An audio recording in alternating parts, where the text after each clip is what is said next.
And now, live from the studios of Freedom's Phoenix, Ernest Hancock. Brag about himself. Yeah.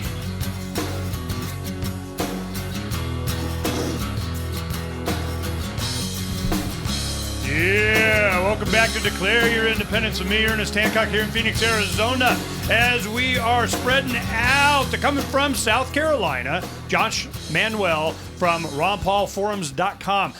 Josh, you know, what I'm going to do is I'm going to have Dean kind of finish up his impression of these guys, have you comment from your perspective as you watched the debates and what kind of impression you guys had, and we'll go back and forth on these guys because I do want to. It's always different what we see up close here and the perception that you have there live. So, Dean, go ahead and tell me, what was the first guy you were talking about? Well, I was talking about Herman Cain, and he's the guy who he has been the CEO of Godfather's Pizza and a number of other things. He's a businessman, which is what everybody talks up about him. You know, he's a non-politician, and he's portrayed as the guy with common sense. He's a problem solver, but only today has it become widely known, at least to me, and I tend to pay attention, is that he ran the Federal Reserve Bank in Kansas City.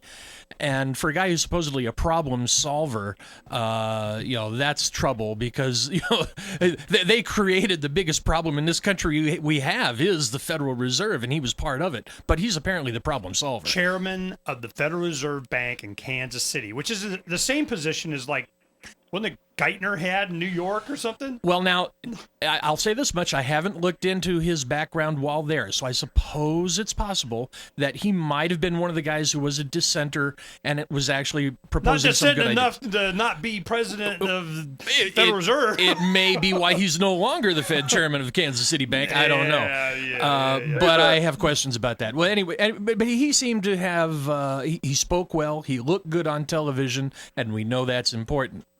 So that was my impression of him. He speaks well. He carries himself well, like Obama did. A lot of people said that about Obama.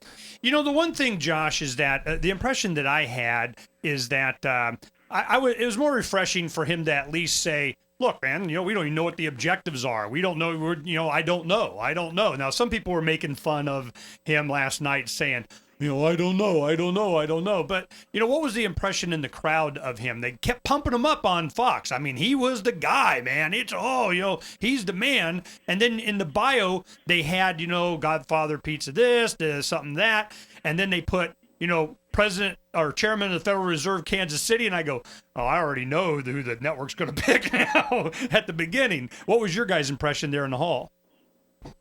I think that Herman Cain is just a shill for the status quo. I mean, and you can tell by looking at his other videos. If you go on YouTube, on his actual channel, he has a kind of a town hall meeting, and he's answering questions and fumbles a few questions on the Fed. And says, well, look, guys, I talked to my friend at the Fed, and he said they don't object to any audits.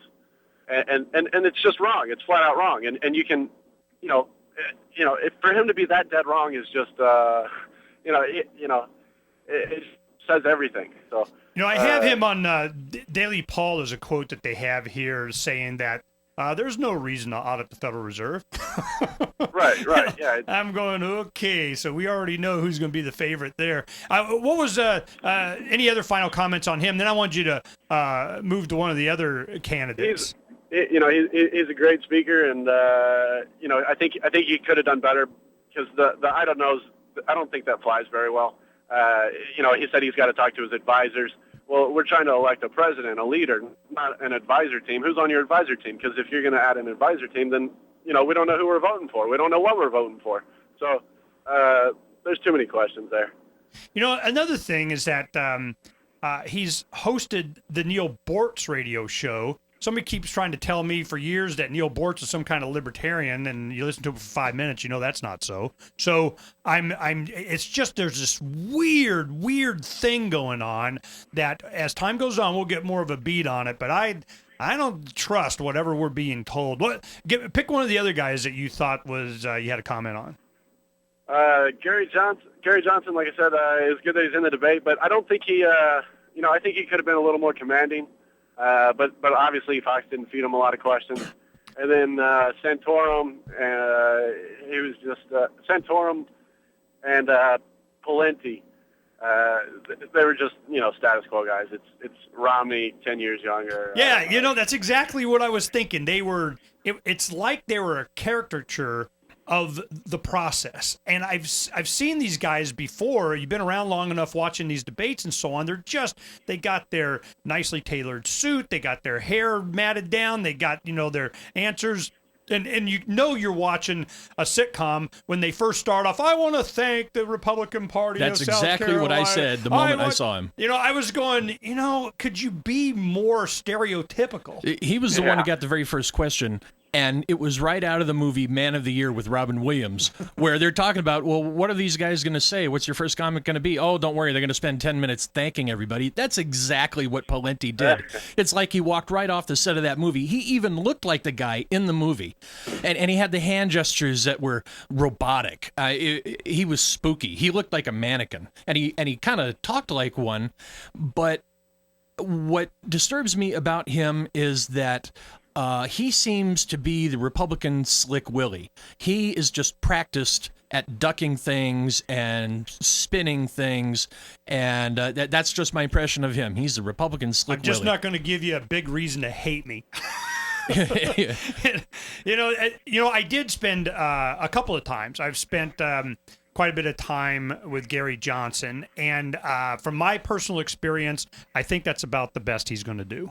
That's him. I mean, he's a nice enough guy. The guy defaults to at least, let's be reasonable. Use a reasoned approach. If we're going to have some government program, what's it going to cost us? Why are we doing this? It's all that kind of practical libertarianism thing. Yeah, Gary's very cost-benefit analysis. That's his thing, and it's not really. I don't know that he looks at say the war on drugs from do you own your body or does the government own your body standpoint from liberty, but more of it's a waste of money for people to do these things in the privacy of their home.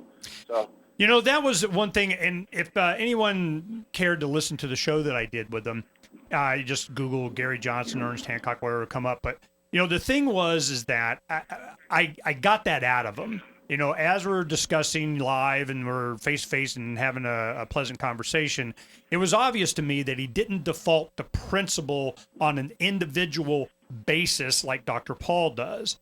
He has realized the cost-benefit of freedom as not an end of itself for individual freedom. It's just that some individual freedom means a better cost analysis. And I'm going, well, that's the result of it. You can show the evidence of being free is better than not, but I mean, if freedom isn't the answer to any question, well, what is your default? Well, he's out talking to somebody and, doing a slide rule or something. I'm going, no. That's a side effect of individual freedom, not the goal. I tell you, this is a good thing. A friend of mine, Kent Van Cleve, he made this observation in the 90s, a long time ago, really cleared up a lot for me. He goes, libertarianism is the means by which we deserve our freedom. Freedom is not the goal. I mean, the goals we leave to the individual. Let them do what they want. Libertarianism is the means by which we achieve it.